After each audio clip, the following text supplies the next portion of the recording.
kesenian ini bukan produk entertain loh, saudara-saudara di rumah, bukan produk entertain bang. Seni itu adalah produk ilmu pengetahuan. Ah,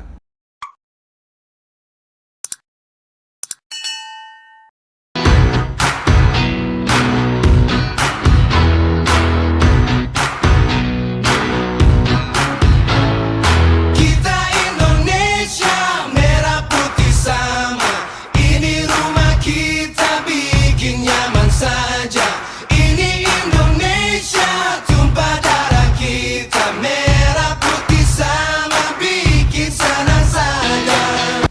Warga Indonesia, jumpa lagi, kita lanjutkan bincang kita dengan Kang Uyung Mahagenta. Kang,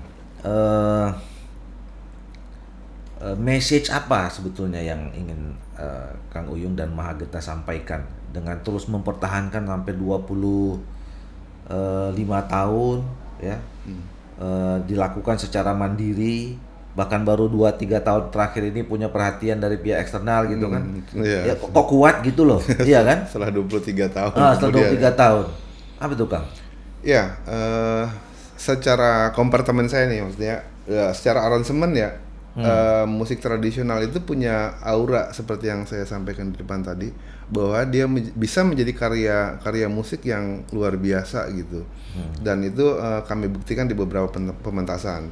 Kemudian secara konsep keseluruhan itu adalah tidak lain dan tidak bukan bahwa saya dan Mahagenta itu pengen mendekatkan lagi masyarakat ini dengan budayanya, bang. Oke. Gitu. Jadi itu cita-cita kita gitu, bahwa jangan salah, ini luar biasa gitu. Iya. Gitu. Dan sampai sejauh ini kita masih terus setia ngelakuin itu gitu. Tapi kan makin kesini pasti makin sulit Kang. Makin Ya kan? mudah buat kami gitu. Oh gitu. Iya. Kan tantangannya justru kan masyarakat Indonesia sekarang, apalagi anak muda kan dia lebih suka gaya kebarat-baratan, ya kan? Apalagi informasi terbuka. Bukannya makin sulit meyakinkan anak-anak muda sekarang bahwa kita ini punya loh kekayaan Indonesia, apa namanya? Walaupun dalam perspektif musik gitu misalnya. Mudahnya ini adalah bahwa keseragaman karya musik di era sekarang ini membuat kami menjadi jauh lebih berbeda. Itu karena saya bilang jauh lebih mudah. Ketika dulu orang segitu banyaknya pilihan, mereka tidak memilih kami gitu loh. Ketika orang-orang berjalan ke hilir, semua kami sendiri yang keudik. Itu yang menjadi mudah gitu, bahwa akhirnya Mahagenta ear catching gitu ya. Kemudian juga dapat tempatnya di hati orang tuh juga benar-benar duduk gitu, bahwa Mahagenta mendapat tempat di hati orang itu benar-benar yang Udah, tulus. kalau udah kena ya udah kena Tulus, ya, nggak lagi ya. Dan itu menjadi apa sih? Menjadi virus untuk mengembangkan bahwa Indonesia keren. Gitu. Iya. Jadi selama kita konsisten ya, warga Indonesia, kita punya niat yang baik, ya kan. Ternyata pada akhirnya juga orang akan melihat ya, perbedaan distinktif itu kan membeda ya. Iya. Membuat orang yang sekarang mungkin dengan perkembangan masyarakat global gitu, yang keterbukaan, terus kan orang kan mencari hal-hal unik, hal-hal yang berbeda. Betul. Hal yang yang tadinya mungkin Kang Uyung dan Mahagenta itu sendiri, ya kan, ya kena kesendiriannya sekarang dicari orang kan kira-kira gitu ya. Betul. Nah, apalagi Kang ini yang kemudian apa namanya ya, yang penting gitu untuk disampaikan ke masyarakat soal ini kan, jadi musik sekarang sudah masuk ke budaya kan akhirnya ya kan, melalui alat-alat musik ini kan kita membangun bahwa kultur Indonesia itu ada nggak misalnya pengaruh ya, atau pernah nggak Kang Uyung mengukur orang-orang yang aktif dan masuk ke Mahagenta itu kemudian dia menjadi lebih Indonesia, lebih memahami kebudayaan Indonesia gitu, bisa itu ya? Iya, itu sangat mempengaruhi ya, karena kondisi psikologisnya, kondisi mentalnya juga. Mereka yang pernah berproses di Mahagenta itu tidak menjadi kemudian terkenal ya, tapi menjadi polite dan bijaksana itu iya gitu. Dan ya maaf saya ngomong bahwa mereka jadi respect sama teman-teman yang proses di Mahagenta, karena based on-nya adalah kekayaan Indonesia semua gitu. Beda dengan teman-teman saya yang, ya maaf gitu, saya tidak mengkotakan satu aliran musik ya, mereka yang latar belakangnya musik apa gitu ya. Ada perbedaan sedikit gitu, Bang. Gitu. Tapi bisa nggak kalau misalnya kolaborasi dengan teman-teman itu gitu ya? Ya, kadang-kadang pernah kan? Ya, sering, hampir beberapa grup besar di Indonesia kita pernah kolaborasi. Nyambung juga sebetulnya ya. Nyambung. Gitu. Tapi ya ini kalau kita kaitkan dengan perkembangan situasi ke-Indonesiaan sekarang lah ya. Optimisme apa yang bisa dibangun oleh Kang Uyung dan Mahagenta agar misi atau message yang disampaikan oleh Mahagenta dengan kebudayaan mempertahankan kebudayaan Indonesia ini itu bisa terus harapannya apa? Misalnya ya dari pemerintah misalnya atau dari pihak-pihak yang lain lah kira-kira. Ya. Saya jawab yang pertama dulu tadi, Bang. Menariknya adalah ketika semua orang bicara tentang warna abu-abu gitu loh. Saya sendiri yang bicara tentang warna putih. Jadi ini akan menjadi kembali bahwa ini menjadi ear catching gitu ya. Ini yang menjadi peluang kami untuk menancapkan sesuatu apa yang kami harapkan kepada orang lain gitu. Dan kemudian ya itu menarik tadi yang ditanyakan bahwa pemerintah apa yang harus dilakukan gitu ya. Saya pikir agak ada beberapa pelurusan yang sudah pemerintah lakukan selama ini gitu di berapa puluh tahun terakhir gitu. Berpihaklah gitu ya secara konstitusi atau apa gitu bahwa membuat sebuah kebijakan yang memang memihak kepada para pekerja tradisi gitu, bukan memfasilitasi mereka dengan panggung dan kegiatan gitu. Saya sebagai seniman bukan pengemis yang minta kerjaan gitu loh. Saya minta pemerintah membuat sebuah kebijakan yang berpihak kepada kami gitu.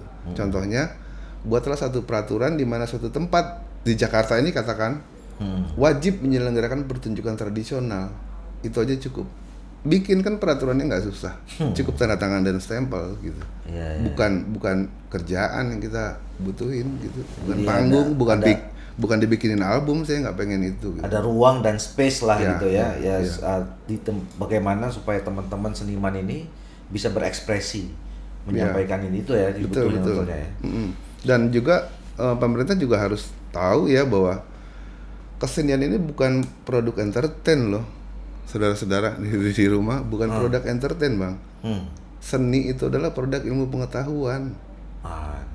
Coba ini mulai masuk kita nih. Gitu. Coba jelasin lagi Dan, apa? Seni itu adalah sumber ilmu pengetahuan. Iya, produk ya, sebuah produk ilmu pengetahuan gitu. Gimana bisa jelas lagi kan? Iya, contoh deh, saya perform dalam konsep musik karawitan gitu. Ya mungkin segi entertain dalam kondisi sekarang ini tidak kontekstual gitu. Tapi jangan salah, di dalam itu terdapat ilmu banyak sekali. Karena yang mengatur itu adalah mutu, aturan, dan usia gitu. Mutu, aturan, dan usia. Iya, karawitan usianya nggak sebentar. Mutunya jangan ditanya gitu. Aturannya luar biasa gitu. Karawitan itu gimana sih? Karawitan itu seluruh Indonesia punya karawitan nih, Bang. Jangan salah, ini kita ya dari Aceh sama Papua itu punya karawitan. Jadi karawitan itu bukan, kan kita taunya karawitan tuh kayak di Sunda gitu ya. Iya. Tapi ternyata seluruh Indonesia punya karawitan. Apa sih karawitan itu? Karawitan itu dari bahasa ini kali ya, rawit kecil-kecil, karawitan. Kecil. Jadi semua alat ensemble musik yang terdapat banyak alat yang juga terdapat alat yang kecil-kecil di dalamnya. Jadi semua musik Aceh itu kita sebut karawitan. Musik di Padang juga itu kita sebut musik karawitan gitu. Nah, kaitannya tadi dengan apa tadi? Mutu, aturan, dan usia. Gimana? Ya bahwa gamelan itu bertahan itu kan bukan semerta-merta dia hadir di sini. Karena usianya sudah cukup panjang gitu. Mutu yang terkandung di dalamnya luar biasa dengan mikrotonnya gitu, dengan tangga nadanya, scale-nya, cara maininnya gitu. Aturannya nggak bisa sembarangan, Bang. Gitu. Nggak semua orang bisa melakukan, nggak semua orang bisa paham gitu ya. Kalau nggak ikutin aturannya ya. Mungkin nih kalau saya bercandain, satu gender aja ngabisin 1 semester tuh, Bang, kali. Belajar satu mungkin 1 semester itu untuk belajar itu. Nah, di Mahagenta diajarin tuh? Ya, kita ajarkan secara secara tingkat basicnya aja ya, karena supaya mereka bisa langsung praktek dan bisa fun dengan alat itu gitu. Jadi kita nggak ajarin secara filosofi secara mendalam, tapi bagaimana mereka bisa mempresentasikan ini ke masyarakat luas dan kaum milenial gitu. Nah, Kang Uyung sendiri mendapatkan ya tadi seni adalah juga ilmu pengetahuan gitu. Itu dapatnya dari mana? Belajarnya di mana? Saya mungkin pernah mencuri dengar dari seseorang kali, atau saya pernah membacanya dari buku, atau mungkin juga pernah jatuh dari langit, saya nggak tahu. Tapi merasakan. Iya, ya. Dan kita buktikan bahwa itu betul gitu, bahwa terhadap sebuah lukisan Van Gogh itu tidak hanya sebuah karya entertain yang kita bisa lihat. Di situ ada kepedihan, di situ ada kesusahan bagi dia, di situ ada ilmu bagaimana dia bisa bertahan ketika dia tidak punya uang untuk mempertahankan hidupnya. Ya. Ilmunya di situ, Bang. Jadi sebetulnya dari misalnya kita menciptakan sebuah lagu gitu ya. Sebetulnya dari lagu itu, lagu disebut sebuah seni, seni itu juga bisa berkata-kata sebetulnya, dia menceritakan tentang sesuatu ya, kita kira ya. Iya. Seni menjelaskan karya itu sendiri sih. Seni menjelaskan itu ya. Jadi nggak sebatas hanya sekedar menghibur. Iya. Ya kan, menyenangkan, tapi nah, ini Kang kadang-kadang yang mungkin apa namanya ya? Kan kalau ada sekelompok orang yang menganggap musik seperti itu gitu kan. Tapi kan sekarang ada juga sekelompok orang yang anggap musik itu ya industri, ya kan? Bagaimana menyenangkan saja, kemudian laku dijual, gitu ya. Nah, gimana nih kita bisa menyampaikan itu ya, bahwa musik itu juga punya message tertentu, bisa menggambarkan satu kehidupan gitu, tetapi sekaligus juga disenangin orang untuk didengar dan kemudian jadi laku kira-kira gitu ya. Ya, kita mungkin agak kerja keras ya, karena kita harus membongkar beberapa pemahaman mindset gitu. Bahwa contohnya Bang Duli lagi asik-asik jualan pizza nih. Punya toko jualan pizza. Penghasilannya seminggu katakanlah 10 miliar gitu.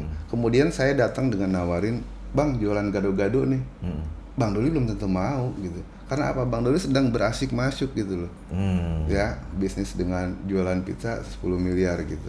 Nah, ini yang kita harus memberikan pemahaman bahwa Bang Doli sabar dulu, nggak usah jualan pizza dulu nih gitu loh. Tahan lapar dulu aja 3 bulan. Yuk jualan gado-gado saya gitu. Ya, Bang Doli bisa bertahan lapar, kita jualan gado-gado dan ini aman. Gitu. Karena gimana pun juga bahwa outlet dalam hal ini adalah tergantung bagaimana foundernya, pemiliknya yang punya toko. Terserah dia mau jualan apa gitu. Gitu. Baik, saya kira di segmen ini Warga Indonesia kita mendapatkan wawasan baru ya. Tadi disebutkan seni itu adalah bukan hanya sekedar atau musik, bukan hanya sekedar entertainment ya, tetapi juga adalah sebuah ilmu pengetahuan. Dan di masing-masing daerah ternyata karawitan itu bukan hanya di Jawa Barat saja, tapi semuanya juga punya karawitan. Yang itu bisa kita mendapatkan soal mutu, aturan dan usia gitu. Baik, Warga Indonesia, kita sambung lagi setelah ini bersama Kang Uyung Mahagenta. Orang gitu menyatakan bahwa Indonesia kaya, Indonesia keren, Indonesia hebat, beragam dengan kekayaan, tapi nggak ada sesuatu pun yang mereka kerjain gitu.